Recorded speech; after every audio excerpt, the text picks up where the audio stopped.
അഴിമതിക്കാരായ ജഡ്ജിമാർക്ക് രാഷ്ട്രീയ സംരക്ഷണം നൽകരുതെന്ന് സുപ്രീം കോടതി ചീഫ് ജസ്റ്റിസ് എച്ച്.എസ്. കപാഡിയ. ജുഡീഷ്യറി നിയമനിർമ്മാണ സഭകളുടെ അധികാരങ്ങളിൽ കൈകടത്താൻ ശ്രമിക്കരുതെന്ന് അദ്ദേഹം പറഞ്ഞു. ഡൽഹിയിൽ ജുഡീഷ്യറിയുടെ ധർമ്മങ്ങൾ എന്ന വിഷയത്തിൽ പ്രഭാഷണം നടത്തുകയായിരുന്നു അദ്ദേഹം.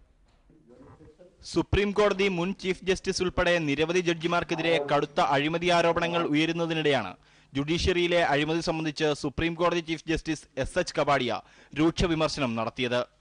ജുഡീഷ്യറിയിലെ അഴിമതിക്കാരെ തുടച്ചു നീക്കണമെന്നും ഇവർക്ക് ഒരു തരത്തിലുള്ള സംരക്ഷണവും നൽകരുതെന്നും അദ്ദേഹം ആവശ്യപ്പെട്ടു. വിരമിച്ച ശേഷം പദവികൾ ഏറ്റെടുക്കാൻ ജഡ്ജിമാർ അമിത താൽപര്യം കാണിക്കരുതെന്നും ജസ്റ്റിസ് കപാഡിയ നിർദ്ദേശിച്ചു. Internal interference from a high-ranking judge, which if resisted, could lead the lower-ranking judge being transferred or being denied promotion. Similarly, political protection should not be given to corrupt judges. യുക്തിസഹമല്ലാത്ത വിമർശനങ്ങളോട് എങ്ങനെ പ്രതികരിക്കണമെന്നതാണ് ജുഡീഷ്യറിക്ക് മുമ്പിലുള്ള വെല്ലുവിളി. ജുഡീഷ്യറിയുടെ സ്വാതന്ത്ര്യവും ജഡ്ജിമാരുടെ ചുമതലയും തമ്മിൽ ആരോഗ്യകരമായ സന്തുലനം പാലിക്കണമെന്നും chief justice ആവശ്യപ്പെട്ടു. Manorama news.